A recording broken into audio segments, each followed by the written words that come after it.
Hi friends, welcome to Chanakya stock traders. మనం ఈ వీడియోలో వీడియోలోకి వెళ్ళే ముందు మనం లాస్ట్ నైట్ మార్కెట్ గురించి డిస్కస్ చేసుకున్నాం కదా.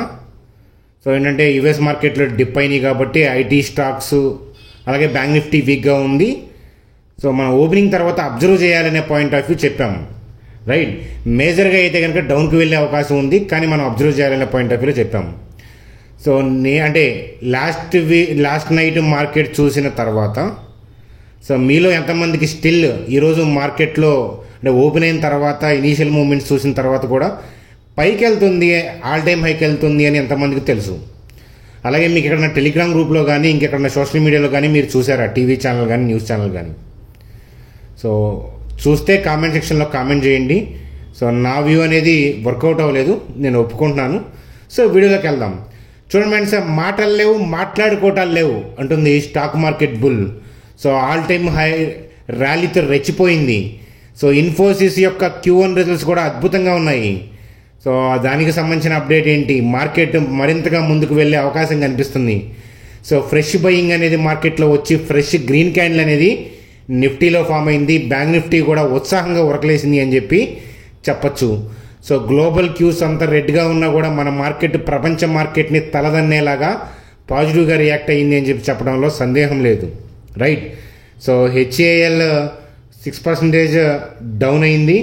దానికి సంబంధించిన అప్డేట్ ఏంటో చూద్దాం. ఇన్ఫోసిస్ యొక్క Q1 అప్డేటు, LTTS యొక్క Q1 అప్డేటు, హ్యావెల్స్కి సంబంధించిన అప్డేటు, టాటా టెక్నాలజీకి సంబంధించిన Q1 అప్డేటు, పర్సిస్టెంట్, పాలీక్యాబ్. ఓవరాల్గా ఏంటంటే Q1 రిజల్ట్స్తో ఏంటంటే మోత మోగిపోతూ ఉంది. ఈ అప్డేట్తో నిఫ్టీ బ్యాంక్ నిఫ్టీ యొక్క కథాగమనంతో వీడియోని సింపుల్గా ఎండ్ చేద్దాం. చూడండి ఫ్రెండ్స్, వీడియోలోకి వెళ్ళే ముందు మన ఛానల్ వీడియోని లైక్ చేయడం అనేది మన జన్మ హక్కు, కాబట్టి వీడియోని లైక్ చేద్దాం. చూడండి ఫ్రెండ్స్, లాస్ట్ నైట్ నేను అనుకున్నది అలాగే ఇంట్రాడే పాయింట్ ఆఫ్ వ్యూలో అబ్జర్వ్ చేసి చెప్తానని చెప్పాను. ఇంట్రాడేలో మేము అనుకున్న వ్యూ అనేది అంటే నేను అనుకున్న వ్యూ అనేది వర్కౌట్ అవ్వలేదు. గతంలో కూడా ఇలాంటివి జరిగాయి, రైట్. మీకు నచ్చితేనే ఇలా పర్ఫెక్ట్గా మేము ఉన్నది ఉన్నట్టు చెప్తామన్నమాట.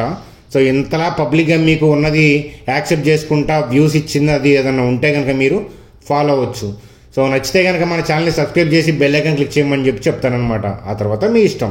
చూడండి ఫ్రెండ్స్, ఇన్ఫోసిస్ యొక్క Q1 అప్డేట్ ఎలా ఉంది అని అంటే కనుక చూడండి ఫ్రెండ్స్, ఆపరేటింగ్ రెవెన్యూ అంటే బిజినెస్ ఆపరేషన్ ద్వారా రెవెన్యూ ఎంత అంటే 3.6% గ్రోత్ ఉంది year on year comparison. Year on year comparison అంటే ఏంటి అని అంటే లాస్ట్ ఇయర్ ఇదే క్వార్టర్తో కంపేర్ చేస్తే కరెంట్ క్వార్టర్ యొక్క పర్ఫార్మెన్స్ ఎలా ఉంది అనేది చూస్తే కనుక 3.6% రెవెన్యూ పెరిగింది. ప్యాడ్ చూస్తే కనుక 7% పెరిగింది. పెద్ద గొప్ప ఏమి కాదు. అయితే ఏంటంటే ఇక్కడ చూడండి, అట్రిషన్ రేట్ అనేది 4.6% ఫాల్ అయింది. అట్రిషన్ రేట్ అంటే ఏంటంటే ఉన్న ఎంప్లాయీలు వేరే కంపెనీకి వెళ్ళిపోతూ ఉంటారు కదా, చేంజ్ అవుతూ ఉంటారు కదా, ఆ చేంజ్ రేట్ అనమాట అట్రిషన్ రేట్ అంటే. అది ఫాల్ అయింది అని అంటే ఏంటంటే TCSలో కూడా మనం ఫాల్ చూసాము, ఇన్ఫోసిస్లో కూడా అట్రిషన్ రేట్ ఫాల్ చూసామంటే ఉన్న ఎంప్లాయీలు ఎక్కువ మంది కదలలేదనమాట. అలాగే employee count falls to 3.15 lakh. Employee count పెరిగితే అది పాజిటివ్ అని చెప్పచ్చు. అది పెరగలేదు. అట్రిషన్ రేట్ ఫాల్ అవడానికి కారణం ఏంటంటే పరిస్థితులు బాగోకపోతే కూడా ఎంప్లాయీలు జరగరు. వీళ్ళు హైక్ ఇచ్చినా ఇవ్వకపోయినా గ్లోబల్గా స్థితి అనుకూలంగా లేవు, బయట ఆఫర్లు కూడా ఎగబడి తీసుకోవట్లేదు అనుకోండి, హైకులు రావట్లేదు, బయట కూడా ఆఫర్లు ఎక్కువ చేయట్లేదు అన్నప్పుడు ఉన్న కంపెనీలోనే ఉంటే బెటర్ అనే ఆలోచిస్తారు. ఎప్పటి నుంచో ఈ కంపెనీలో ఉన్నాం కాబట్టి అంత ఈజీగా మనల్ని అయితే కనుక పేకరు అనే పాయింట్ ఆఫ్ వ్యూలో కూడా ఉంటారు. ఇవన్నీ కూడా మనం ఆలోచించుకోవాలి. కానీ ఓవరాల్గా థింగ్స్ అయితే కనుక పాజిటివ్గానే వచ్చాయని చెప్పి చెప్పొచ్చు. ఇన్ఫోసిస్ రిజల్ట్స్ పాజిటివ్గా వచ్చాయి. అలాగే ADRలో కూడా మీకు ఆ రియాక్షన్ అనేది పాజిటివ్గా కనిపిస్తూ ఉండొచ్చు. అదనమాట కదా. ఇన్ఫోసిస్ యొక్క రిజల్ట్స్ బాగున్నాయి అని చెప్పి చెప్పొచ్చు అనమాట. చూడండి సార్, నిఫ్టీ దగ్గరికి వస్తాను, నిఫ్టీ ఎక్స్ప్లెయిన్ చేస్తాను. చూడండి, LTTSకి సంబంధించిన Q1 అప్డేట్ చూడండి. ఇయర్ ఆన్ ఇయర్ కంపారిజన్లో ఆపరేటింగ్ రెవెన్యూ 7% పెరిగింది. ప్యాడ్ చూస్తే ఆల్మోస్ట్ ఏంటంటే సిమిలర్గా ఉంది. చూడండి ఫ్రెండ్స్, అలాగే పర్సిస్టెంట్ సిస్టమ్కి సంబంధించి చాలా మంచి కంపెనీ అని చాలాసార్లు డిస్కస్ చేసుకున్నాము. ప్రతి ఒక్కళ్ళు ఏంటంటే రాడార్లో పెట్టుకొని అబ్జర్వ్ చేయాల్సిన కంపెనీ ఇది. చూడండి ఫ్రెండ్స్, Q1 అప్డేట్ చూస్తే ఆపరేటింగ్ రెవెన్యూ అనేది ఇయర్ ఆన్ ఇయర్ కంపారిజన్లో 17% పెరిగింది. ప్యాడ్ చూస్తే 33% పెరిగింది. మంచిగా పర్ఫామ్ చేసింది అని చెప్పి చెప్పొచ్చు. చూడండి ఫ్రెండ్స్, దాని తర్వాత HALకి సంబంధించి MOU చేసుకున్నారు ఏరోనాటికల్ డెవలప్మెంట్ ఏజెన్సీతో. దానితో ఏంటంటే ఆ completion leads to so operation clearance for a value of 2,970 crores. So ఇది ఒక హెచ్ఏఎల్కి సంబంధించిన అప్డేట్గా చూడండి అంతే.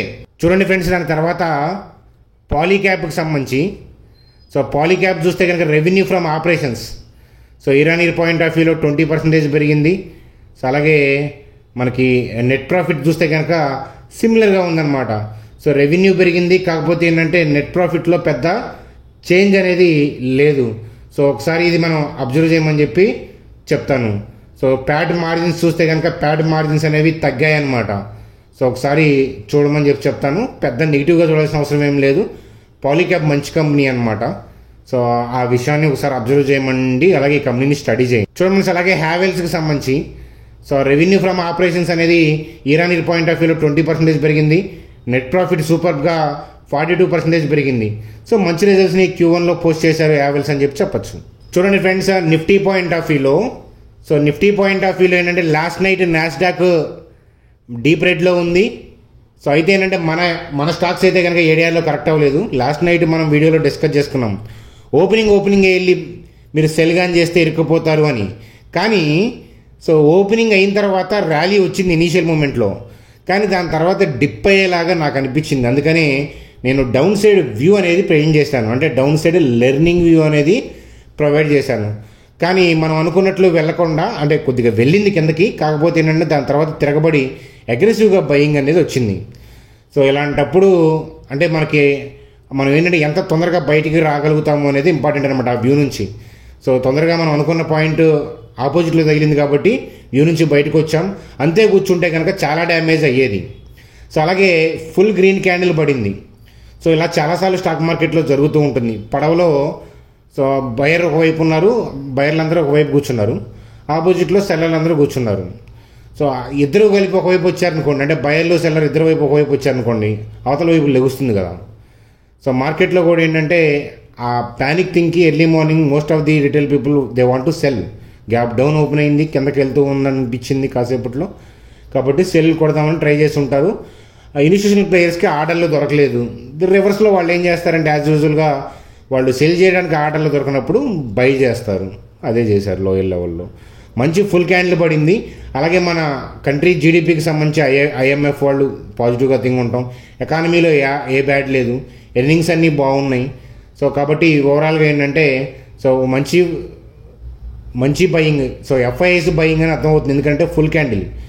సో అయితే ఏంటంటే ఒకసారి మన వ్యూ వర్కౌట్ అవునప్పుడు ఏంటంటే ఆ డే మనం ఇంట్రాడే పాయింట్ ఆఫ్ వ్యూలో వ్యూ అనేది వెళ్ళడం అనేది డేంజర్. ఎందుకనంటే హెవీ వోల్టాలిటీ ఉంటుంది ఇట్లాంటి మార్కెట్లో. అలాగే ఏంటంటే మనం ఆల్రెడీ మిస్టేక్ చేసామని చెప్పి ఎగబడి మనం అటు ఇటు చేయబోతే ఏంటంటే అది ఇంకా మిస్టేక్స్కి దారి తీస్తుంది అనమాట. అందుకని మార్కెట్ని అబ్జర్వ్ చేసినా కూడా ఓవరాల్గా ఏంటంటే వెళ్లకుండా ఉండటం అనేది కరెక్ట్ అనేది నా అభిప్రాయం అనమాట.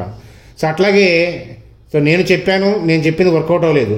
అయితే మీరు లాస్ట్ 3 years నుంచి అబ్జర్వ్ చేస్తున్నారు నా వ్యూస్. ఆల్మోస్ట్ నేను అవైలబిలిటీ ఉన్నప్పుడల్లా లైవ్ మార్కెట్లో వ్యూ ఇస్తాను, స్వింగ్ వ్యూ ఇస్తాను. సో ఎన్ని ఇచ్చానో వ్యూస్ ఎలా ఉన్నాయో, ఎంత యాక్యురసీ ఉందో మీకు తెలుసు. సో నా యాక్యురసీ ఓవరాల్గా లాస్ట్ 3 yearsలో 40% ఉందా, 30% ఉందా, 10% ఉందా, కంప్లీట్ ఆపోజిట్గా ఉందా, సో 80% ఉందా, 70% ఉందా, 60% ఉందా, మీకే తెలుసు. అంటే లాస్ట్ 3 years అట్లీస్ట్ అంటే లాస్ట్ 1.5 year నుంచి అబ్జర్వ్ చేస్తున్న వాళ్ళు. సో రీసెంట్గా ఈ 1-2 weeks నుంచి వచ్చిన వాళ్ళు లాస్ట్ 2 weeks వర్కౌట్ కాలేదని అనిపించుండొచ్చు.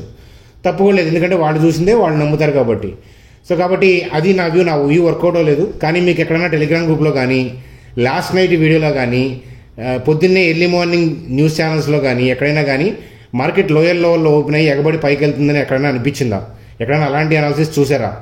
చూసుంటే ఓకే, ఎందుకంటే వాళ్ళ పాయింట్ ఆఫ్ వ్యూలో ఆ వ్యూ ఓకే. అలాగే చాలామంది మేము లాంగ్లో ఉందాం అనుకున్నాం, పైకి వెళ్దాం అనుకున్నాం, కానీ పడుతుందనే పాయింట్ ఆఫ్ వ్యూలో అన్నారని ఎగ్జిట్ అయ్యాము అని అంటుంటారు. అర్థమవుతుందా? చూడండి ఫ్రెండ్స్, ఎప్పుడైనా సరే మీ సొంత వ్యూ ఎప్పుడైతే మీరు ఎంట్రీ తీసుకుంటారో ఎగ్జిట్ కూడా మీ సొంత వ్యూలో ఉండాలి. ఇంకొకళ్ళని కాపీ కొడుతున్నాం అని అంటే మనకు చేత కదని అర్థం ఫస్ట్. అర్థమవుతుందా? కాబట్టి మళ్ళీ ఇంకొకళ్ళ వ్యూని బట్టి డెసిషన్ మారుస్తున్నాం అంటే ఎంత వీక్గా మనం ఉన్నామో అర్థం చేసుకోండి.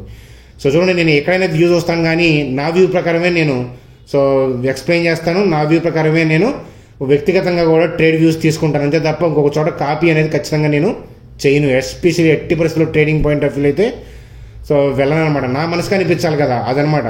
మీ మనసుకి పైకి వెళ్తుంది అనిపించి వాళ్ళ ఆల్ టైమ్ హైకి వెళ్తుంది, రికార్డు బద్దలు కొడుతుందని మీకు ఎర్లీ మూమెంట్స్లో అనిపిస్తే కనుక మీరు హాయిగా తీసుకొని ప్రాఫిట్ పొందొచ్చు. ఆల్రెడీ లాంగ్లో ఉన్న వాళ్ళు కూడా పొందొచ్చు. అందుకనే కామెంట్లో పైకి వెళ్తుందని అనిపిస్తే సో గ్రేట్ అంటాను, అది ఓకే అంటాను. ఎందుకంటే మీ వ్యూ రైట్ అయ్యి ఉండొచ్చు అనమాట. ప్రతిసారి ప్రతి ఒక్కళ్ళు రైట్ అవ్వాలని లేదు కదా. సో మార్కెట్లో జరుగుతుంటాయి ఇట్లాంటివి. సో నా వ్యూకి వ్యతిరేకంగా వెళ్ళిన సందర్భాలు ఉన్నాయి. సో రీసెంట్గా 2 times జరిగింది ఇట్లా, సో దీంతో కలిపి. కాబట్టి ఏంటంటే సో నా వ్యూని యాక్సెప్ట్ చేస్తున్నాను, అదనమాట కథ. సో రేపు జాగ్రత్త, గ్యాప్ హైయర్ లెవెల్లో గ్యాప్ అప్ అయ్యి డోజీ కైండ్ ఆఫ్ క్యాండిల్ పడే అవకాశం ఉంది. నేను ట్రెక్కింగ్కి వెళ్తున్నాను, ఆల్రెడీ మీకు మిరాకిల్లో చెప్పాను కదా, రాజమాచి ట్రెక్కి వెళ్తున్నాను. ఆల్రెడీ ముందు ప్లాన్ చేసుకుంది, 2 weeks బ్యాక్ కూడా వెళ్ళాను కదా హరిశ్చంద్రగఢ్కి.